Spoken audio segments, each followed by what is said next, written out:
अभाव आहे। आपल्या सगळ्यांना आदरणीय साहेबांना आणि विचारमंचाला ऐकायचं आहे। कमी वेळेमध्ये काही गंभीर बाबी आहेत, त्या बाबी आपल्या समोर मांडण्याचा मी प्रयत्न करतो। या सभेचं नाव आपण संविधान सन्मान सभा ठेवलेलं आहे।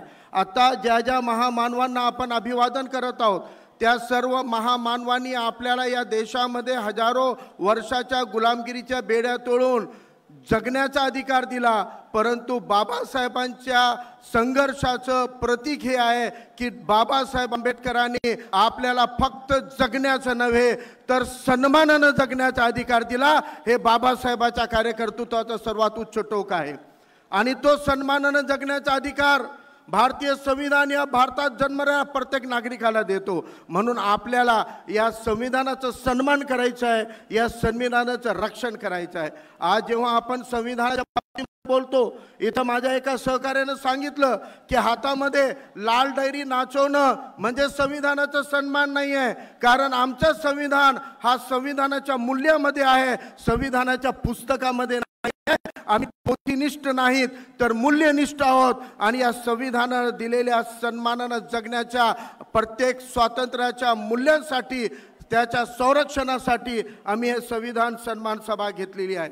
आज इथे सांगण्यात आलं मुस्लिम समाजाचं प्रतिनिधित्व वंचित बहुजन आघाडीमध्ये काम करणारा एक प्रतिनिधी म्हणून वंचित बहुजन आघाडीमध्ये मी काम करत आहे। आणि मुस्लिम समाजाशी निगडीत काही बाबी आज या राज्यामध्ये आपण बघत आहोत की जागोजागी मुसलमानांच्या मॉब लिंचिंग होत आहेत, मुस्लिमांच्या बाबतीमध्ये गैरसमज निर्माण करण्यात येत आहेत, मुस्लिमांच्या बाबतीमध्ये द्वेष पेरण्यात येत आहे। आता आज आपण छत्रपती शिवाजी महाराजांच्या नावाने असलेल्या या पार्कवर आहोत। या पार्कवर असताना मी इतिहासाची फक्त एक आठवण तुम्हाला करून देऊ पाहतो की या देशामध्ये मुसलमानांना सगळ्यात मोठा मिलन ठरवणाऱ्या RSSच्या मनुवाद्यांना, चड्डी गँगला मला सांगायचं आहे की जेव्हा छत्रपती शिवाजी महाराजांचा राज्याभिषेक होत होता, त्या राज्य अभिषेकाला अडथळा आणणारा या देशातला कोणता मुसलमान नव्हता। आणि ते राज्याभिषेक घडवताना छत्रपती शिवरायांच्या राज्याभिषेकामधला एक पात्र होता,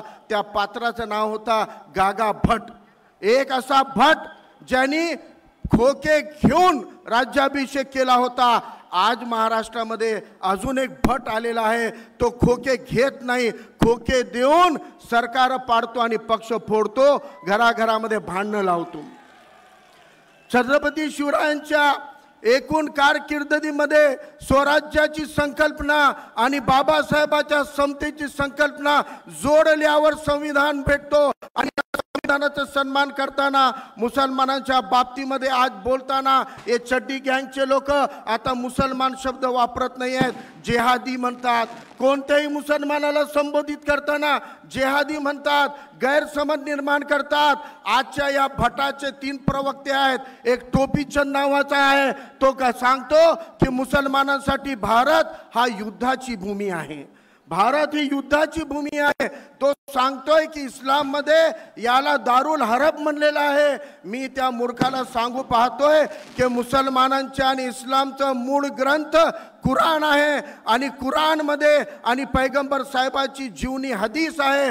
कुराण आणि हदीस मध्ये दारुल इस्लाम, दारुल हरब नावाची कोणतीही संकल्पना नाही। ती पुढे 8व्या शतकामध्ये युरोपमध्ये इस्लामचा विस्तार होताना एक स्कूल ऑफ थॉट न काढलेला कन्सेप्ट आहे। आणि तोही कन्सेप्ट या भारताच्या भूमीला दारुल हरब म्हणत नाही। दारुल इस्लाम कोणता देश ज्या देशामध्ये 100% शरीयत लागू अशा देशाला दारुल इस्लाम म्हणतात। आणि दारुल हरब असा देश ज्या देशात राहणाऱ्या मुसलमानांना जे फंडामेंटल प्रेयर आहेत, जे त्यांच्या उपासनेची पद्धत आहे ती करण्यापासून जर रोखल्या जात असेल तर त्या देशाला दारुल हरब म्हणतात। अरे चड्डी गँगवालो, या भारताच्या संविधानामध्ये विश्वरत्न डॉक्टर बाबासाहेब आंबेडकरांनी मुसलमानांनाच नव्हे तर सर्व धर्मीयांना त्यांच्या उपासनेचं पूर्ण स्वातंत्र्य दिलेलं आहे। म्हणून भारत भूमी दारुल इस्लाम नाही आणि दारुल हरब पण नाही, ही भारताची भूमी दारुल अमन आहे। आणि म्हणून या देशाचं अमन कायम ठेवणे, शांती कायम ठेवणे, भाईचारा ठेवणे, सर्व धर्मियांशी चांगला संवाद ठेवणे ही जबाबदारी मुसलमान इथला निभावत आहे। आज इतके हल्ले होताना मुसलमान प्रतिकार करत नाही, प्रतिशोध घेत नाही। अशा परिस्थितीमध्ये मुसलमानांना बदनाम करण्यासाठी कट कारस्थान करत असतात। मी मुसलमानांना पाहतोय, कट लक्षात घ्या, काश्मीर मधल्या एका हजरत बल दर्गाच्या प्रार्थना स्थळावर अशोक स्तंभाच्या प्रतीकाची विटंबना झाली। त्या प्रकरणाची खोल माहिती घ्या बांधवांनो। त्या वक्फ बोर्डाचा चेअरमन होता तो बीजेपीचा होता, जाणीवपूर्वक अशा ठिकाणी ती पाठी लावली होती। पण तरी मला त्यांना सांगायचंय, अशोक स्तंभ हे काय रंगाबिलाचा फोटो नाही आहे। अशोक स्तंभ भारताचा प्रतीक आहे, राष्ट्राचा प्रतीक आहे आणि सम्राट अशोकाचा प्रतीक आहे। हजारो कोट्यावधी लोकांच्या आस्थेचं प्रतीक आहे आणि कोणाची आस्था एक मुसलमान कधी दुखू शकत नाही। इतरांच्या आस्थेचं संरक्षण हे आपल्या आस्थेचं संरक्षण हे शिकवणारा, इस्लाम मानणारा सच्चा मुसलमान विटंबना करू शकत नाही। जे करतील त्यांना याच भारतीय संविधानाच्या कायद्यानुसार कठोर कारवाई झाली पाहिजे। 370 नंतर अलगाववादी संपले म्हणणाऱ्या तडीपार काय कारवाई केलास? फासावर लटकायला पाहिजे होता, राष्ट्रद्रोहाचा खटला दाखवायला पाहिजे होता, केलेला नाहीये। शेवटी वेळ संपलेली आहे। पण दोन गोष्टी सांगू पाहतोय की आज आपल्या पूर्ण जगामध्ये कुठेही जिहाद करणारा दारुल इस्लाम सुद्धा 2021 पासून संपलेला आहे। जागतिक कायदे झालेत, मानवाधिकाराचे कायदे झाले, इकॉनॉमिकल ट्रेड याचे कायदे झालेले आहेत। आज सौदी अरब सुद्धा 2021 नंतर लिबरल लॉ फॉलो करतोय। आज या देशामध्ये ज्या पद्धतीने भारतीय संविधानानं सन्मानानं जगण्याचा अधिकार दिला, तो अधिकार सर्व जगासाठी महत्त्वाचा ठरलेला आहे। शेवटचं एक अपील करायची आहे, संविधानाचा सन्मान म्हणजे फक्त पुस्तकाचा नाही तर जसं मूल्यांचं करायचं आहे, तसं संविधानाची रक्षा म्हणजे संवैधानिक संस्थांची रक्षा करायची आहे।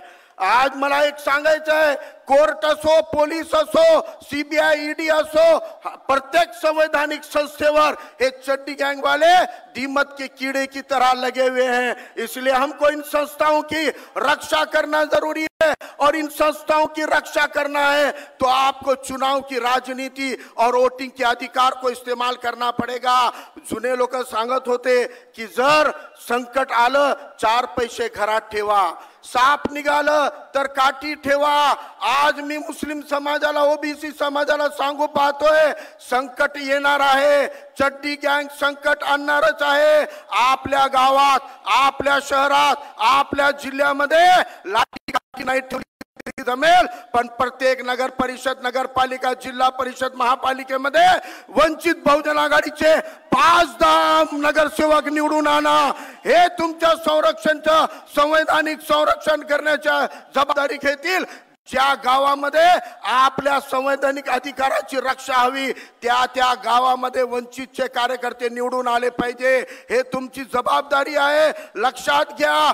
बर्थ सर्टिफिकेटच्या नावानं मुसलमानांचे नाव वोटर लिस्ट मध्ये कापतायत, एनआरसी करू पाहतायत। मी या चड्डी गँगला सांगू पाहतोय, अरे बर्थ का प्रमाण पत्र क्यों बनाते हो? इस देश के लोगों का डीएनए का सर्टिफिकेट बनाओ, पता चल जाएगा कौन भारतीय है कौन विदेशी है। एवढी एक विनंती करतो आणि आपली जागा घेतो। धन्यवाद। जय भीम, जय संविधान, तकबीर, अल्लाहू अकबर।